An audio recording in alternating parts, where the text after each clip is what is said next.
একটা হাদিস শুনেছিলাম, নিশ্চয়ই আল্লাহ তার প্রতি দয়া করেন যে তার বান্দাদের প্রতি দয়া করে।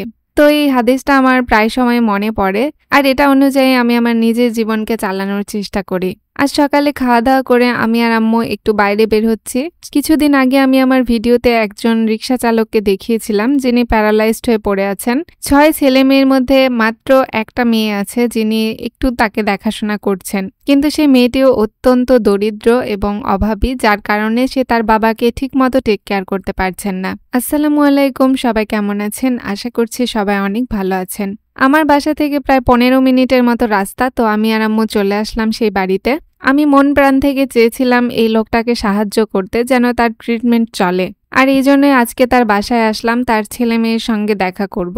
কিন্তু দুঃখের বিষয় হলো তার কোনো ছেলে মেয়েকে আমরা পেলাম না। তো আমরা রুমের মধ্যে গিয়ে দেখছিলাম যে কে আছে, তো দেখতে পেলাম সে লোকটির মেয়েটা আছে, যে মেয়ে তাকে দেখাশোনা করে।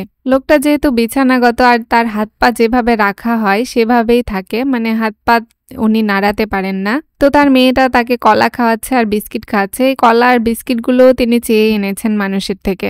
রুমের মধ্যে এত বাজে দুর্গন্ধ যে ওইখানে থাকা যাচ্ছিল না। তো তারপরেও আমি রুমের মধ্যে ঢুকে তার সঙ্গে একটু কথাবার্তা বললাম। টাকা দিলে নাকি এই মেয়েকেই দিতে হবে, অন্য কাউকে না। কিন্তু এই লোকটার 6টা ছেলে মেয়ে, আর 6টা ছেলে মেয়ের মধ্যে একজনকে টাকা দিব, যদি সে টাকাটা কোনোভাবে মেরে দেয় তাহলে কিন্তু আমার এই পুরো প্রচেষ্টাটাই নষ্ট হয়ে যাবে। তো আমি ভাবছিলাম যে আসলে তার অন্য ছেলে মেয়েদের সামনেই টাকাগুলো দিব। ওই লোকটার ছেলের বউ ছিল, আর এখানে বড় মেয়ে তো আছে। তো সবার সঙ্গে কথাবার্তা বলে মনে হচ্ছিল এদেরকে টাকা দেওয়া ঠিক হবে না।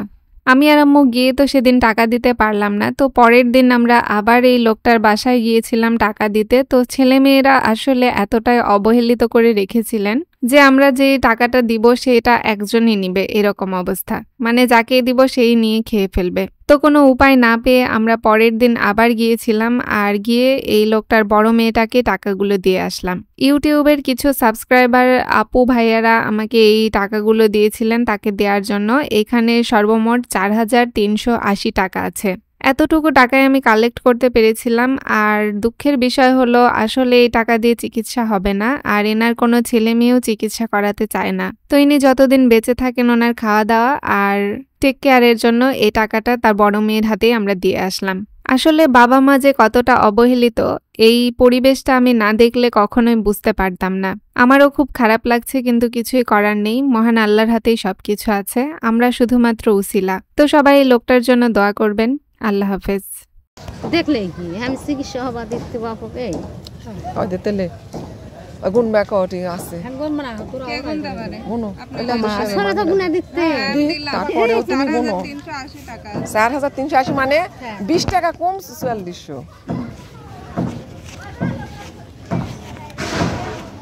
করতে ওই টাকায় হবে।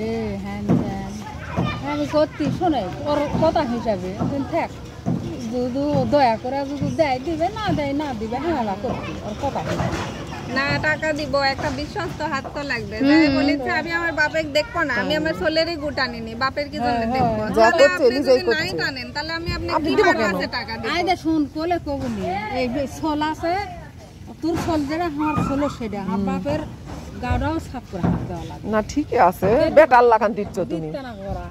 বাপের যাই জিনিস লাগবে যেটা খাবে সেটা না না দেয়।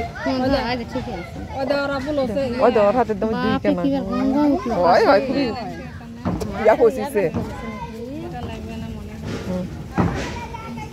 তো আমি কি দেওয়া কিছু খুলে দিলে দিব, ওষুধ কিনে বাপে এগুলো কিনে যা যা লাগে খায়েন।